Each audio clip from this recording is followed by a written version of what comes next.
Shalom and welcome to Secrets Revealed, the Holy Bible.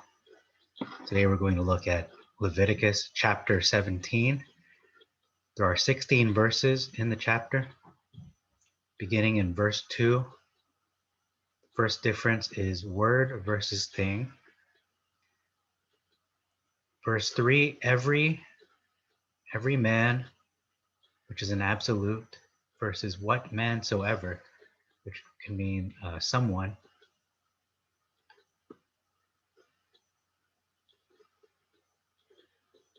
So every man versus what man soever.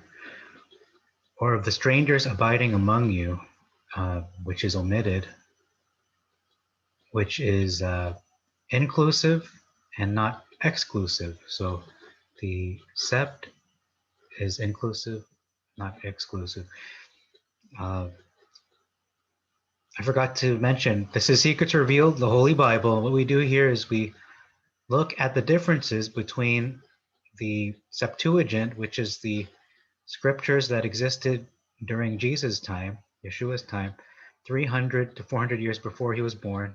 That's when this translation was put together from the original Hebrew into the Greek language, which was the universal language at the time.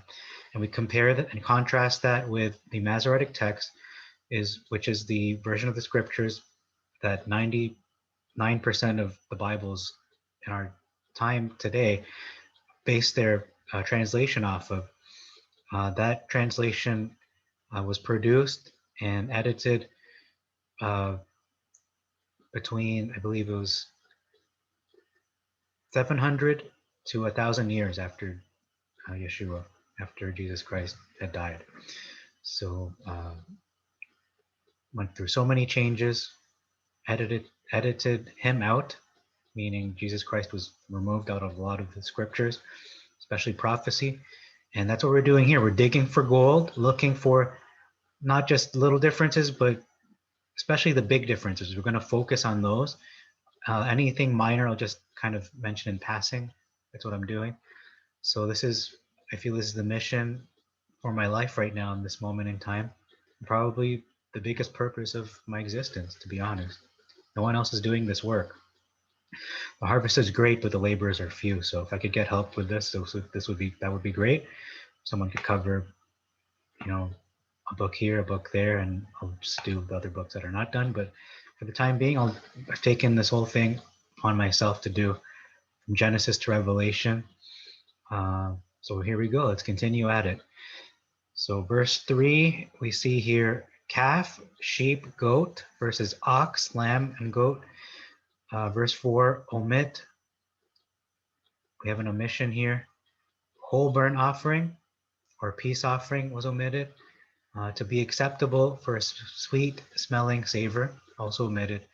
And soul versus man. So we see soul used here instead of man in the Masoretic. Verse 5, all that they shall slay versus which they offer. So notice that these are things people are killing,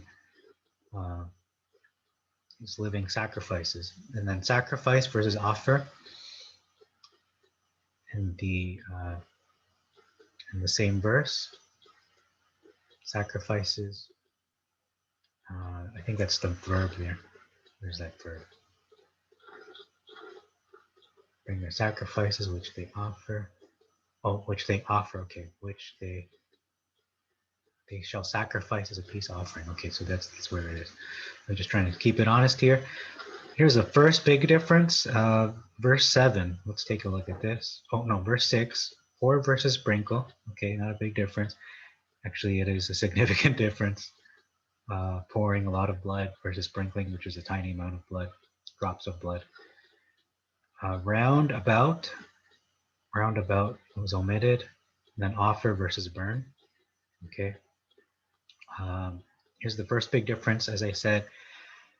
Verse 7, And they shall no longer offer their sacrifices to vain, in brackets, gods, after which they go a whoring. It shall be a perpetual statute to you for generations. Okay, so they are sacrificing to false Elohim, false gods. The Masoretic puts it this way: they shall no more offer their sacrifices unto devils. That's a huge difference. So when I think devil, I'm thinking of either Satan, but because it's devils, I'm thinking possibly demonic forces. Either way, it's a big difference between someone knowingly worshiping a demon versus someone just worshiping vain Elohim. So, statues, images, and the like, not necessarily overtly demonic, but simply just not Jehovah, not Elohim, not the true one. So that's a big difference. This actually gives the Israelites a little bit of leeway, a little bit. Uh, they look less bad, if I could just put it that way, put it really simply. But in the Masoretic, they kind of condemn themselves that they are sacrificing to devils. That is that's very condemning. That's very looks poorly on them.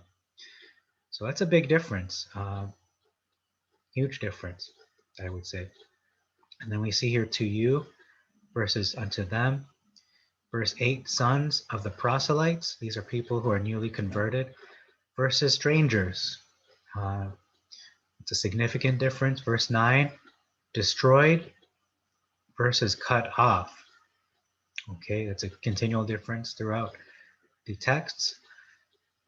They are the same, but some may misinterpret it. Okay, yeah, they are the same, to be cut off and destroyed, but some may misinterpret it because often people think cutting off means just like shunning, just cut off from society. No, this is destroyed. You're actually murdered, or your life is ended at that point. And the last difference we're going to look at is verse 14.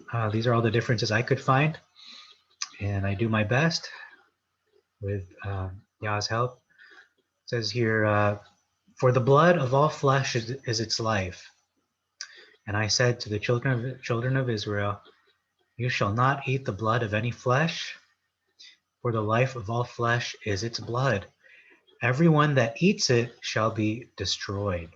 Again, notice that continual difference. So this isn't really a difference, it's more of a doctrinal thing. So note that Jehovah's Witnesses, they do not believe in receiving blood transfusions. I'm not sure about giving them, probably the same applies. But notice in this verse that this is a prohibition against eating the blood of any flesh. So blood transfusions, personally, I don't believe that's the same thing, because you're not eating the blood by mouth. It isn't going through your digestive system. That's the sin. There's lots of problems doing that, because in blood there is a lot of diseases. But anyhow, this is a matter of faith. It's not a matter of science. So you don't eat blood ingesting it through your mouth. However, a blood transfusion is a different thing altogether. It is a life-saving procedure used as a last resort. And we know how Yeshua viewed life-saving procedures, such as making exceptions for making somebody whole in the Sabbath, exceptions for even saving the life of an animal that has fallen into a pit during the Sabbath. These are all things that were prohibited, but what takes precedence is the value of life, the sanctity of life, just the importance of not only saving a life, but preserving a life, even if that means disregarding a law of God, but minor in importance, because above the law, above the Torah, is mercy, faith, and justice. And that's what is happening here, in my opinion, when somebody is dying, like a child or a baby, and the only thing that'll keep them going and keep their life from being snuffed out and them expiring is a blood transfusion. And a parent, for example, has the same blood type, so they donate the blood for their child, or whatever, a stranger donates it, they save the life of their child. There's nothing wrong with that. That goes very much in line with the Torah, with the greatest commandments, which is to love God and to love your neighbor, to love your fellow human being. Those two, all the law hang on those two things. So recall that Yeshua, Jesus Christ, said, "Eat my flesh and drink my blood." So this is a shocking statement in light of this verse here. This is a very straightforward verse. You won't eat blood at all. And then Yeshua, Jesus Christ, the Messiah, says, if you don't eat my flesh and drink my blood, you will not have eternal life. You can't be my disciple, etc. You have to do that. And people were thinking, probably not figuratively, they're thinking literally, how can this man give us his blood and his flesh to eat? This is blasphemy. So they left. So many people left him at that point. So he said a lot of, Yeshua said a lot of shocking statements. And we're not in the New Testament, but this is an important contrast. He isn't saying break this law. He's talking about the spiritual reality of his blood being used to cover the sins of all mankind. So that's all I have to cover for today, specifically this chapter of Leviticus 17. Thank you very much for your time. May Yah bless you and make your way prosperous. You've been watching Secrets Revealed, the Holy Bible. Shalom.